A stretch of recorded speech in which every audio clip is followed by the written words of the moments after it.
अस्सलाम वालेकुम पाकिस्तान, हमीद नकीबी आपकी खिदमत में हाजिर है। नाज़रीन, तसव्वुर कीजिए वाशिंगटन में वाइट हाउस की एक मेज़ पर रखा हुआ एक कलम हरकत में आता है, एक दस्तखत होता है और हज़ारों मील दूर किसी मुल्क की इकॉनमी, इसकी करेंसी और इसका मुस्तकबिल लम्हों में ज़मीन बोस हो जाता है। दहाइयों तक ये इकॉनमिक गन पॉइंट अमरीका की सबसे बड़ी ताकत रहा, लेकिन क्या हो अगर वो गन अब खुद अमरीका की तरफ मुड़ जाए। 1888 से दुनिया की इकॉनमी पर काबी नज़र रखने वाले जरीदे फाइनेंशियल टाइम ने एक ऐसी रिपोर्ट जारी की है जिसका उन्वान सादा मगर खौफनाक है। इस अखबार की हेडलाइन है कि अमरीकी माशी बालादस्ती का दौर ख़त्म हो चुका है। जी हाँ, ये अखबार लिख रहा है कि अमरीकी माशी बालादस्ती का दौर ख़त्म हो चुका है। नाजरीन, कहानी शुरू होती है फरवरी 2022 में, जब रूस ने यूक्रेन में अपनी फ़ौजें उतारी तो अमेरिका ने वो हथियार निकाला जिसे फाइनेंशियल न्यूक्लियर बम कहा जाता है।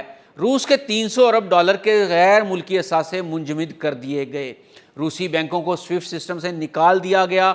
रूसी तेल पर प्राइस कैप लगा दी गई। अमेरिका का ख्याल था कि रूबल कागज़ का टुकड़ा बन जाएगा और पुतिन घुटनों पर आ जाएंगे, लेकिन यहाँ वाशिंगटन से एक तारीखी गलती हो गई। माहिरीन इसे ओवर सैंक्शनिंग का नाम दे रहे थे।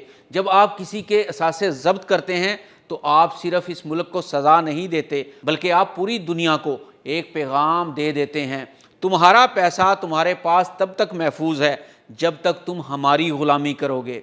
इस एक फैसले ने दुनिया भर के सेंट्रल बैंकों में खौफ की लहर दौड़ा दी। आज ब्राज़ील से लेकर इंडोनेशिया तक हर मुल्क ये सोच रहा है कि अगर कल हमने अमेरिका की बात ना मानी तो क्या हमारा पैसा भी जब्त हो जाएगा। यही वो लम्हा था जब एतबार टूटा और डी डॉलराइजेशन का आगाज़ हो गया। लेकिन सबसे बड़ा धचका वहाँ से लगा जहाँ से किसी की तवक्का भी नहीं थी। ईरान दहाइयों से आलमी माशियत की बुनियाद पेट्रो डॉलर पर खड़ी थी, यानी दुनिया का तेल सिर्फ डॉलर में ख़रीदा और बेचा जा सकता था। लेकिन ईरान ने हाल ही में एक ऐसा ऐलान किया जिसने पेंटागन के ऐवानों में सफ़े मातम बचा दी। ईरान ने वाज़े कर दिया है कि वो अपने तेल की सप्लाई और महफूज रास्ते की ज़मानत तब ही देगा जब अदायगी चीनी करेंसी यानी युआन में होगी। ये सिर्फ एक तिजारती फ़ैसला नहीं, ये अमेरिका की माशी नाकाबंदी के ताबूत में आखिरी कील है। जब दुनिया का तीसरा बड़ा तेल पैदा करने वाला खिता डॉलर को मुस्तरद करता है तो वो डॉलर जो आलमी करेंसी था आहिस्ता आहिस्ता एक लोकल करेंसी बनने की तरफ सफ़र शुरू कर देता है। फाइनेंशियल टाइम्स के मुताबिक बीजिंग और तेहरान का ये माशी गठजोड़ वाशिंगटन के कंट्रोल से मुकम्मल तौर पर बाहर निकल चुका है। अमेरिका समझता है कि स्विफ्ट के बगैर तजारत नामुमकिन है, लेकिन चीन ने इसका तोड़ CIPS यानी cross border inter bank payment system की सूरत में निकाल लिया है। चीन का CIPS अब 100 से ज़ायद ममालिक में इस्तेमाल हो रहा है। रूस और चीन के दरमियान 90% से ज़ायद तजारत अब इनकी अपनी करेंसियों में हो रही है। सऊदी अरब जो कभी डॉलर का सबसे बड़ा मुहाफिज था, अब पेट्रो युआन पर संजीदगी से गौर कर रहा है। नाज़रीन, ये मल्टीपोलर दुनिया का नया नक्शा है।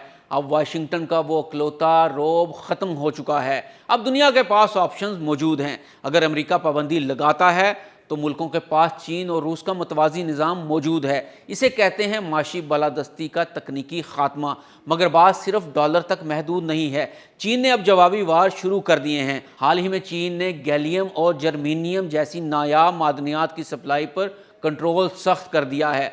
ये वो धातें हैं जिनके बगैर ना आप कोई फ़ोन बना सकते हैं और ना जदीद कंप्यूटर चिप्स और ना ही अमेरिका की जदीद तरीन जंगी त्यारे बन सकते हैं। अमेरिका अब एक ऐसी दलदल में है जहाँ वो अगर दूसरे का घर जलाता है तो इसकी अपनी सप्लाई चेन भी खाकस्तर हो जाती है। तो यहाँ सवाल ये पैदा होता है कि क्या अमेरिका एक गरीब मुल्क बनने जा रहा है? नहीं, बिल्कुल नहीं। अमेरिका अब भी एक बड़ी ताकत रहेगा शायद, लेकिन वो अकलौती ताकत नहीं रहा। अब फैसले सिर्फ वाइट हाउस में नहीं बल्कि बीजिंग, मॉस्को, नई दिल्ली और रियाद और पाकिस्तान में भी होंगे। फाइनेंशियल टाइम्स की रिपोर्ट दरअसल एक नोश्ता दीवार है कि ताकत का तवाज़न बदल चुका है। आपका इस बारे में क्या ख्याल है? क्या डॉलर की जगह युआन या ब्रिक्स की कोई नई करेंसी ले पाएगी या अमेरिका कोई नया जादू दिखाकर अपनी बालादस्ती बचा लेगा? अपनी राय कमेंट सेक्शन में ज़रूर दें। हमीद नकीबी को इजाज़त दें। अल्लाह हाफिज़।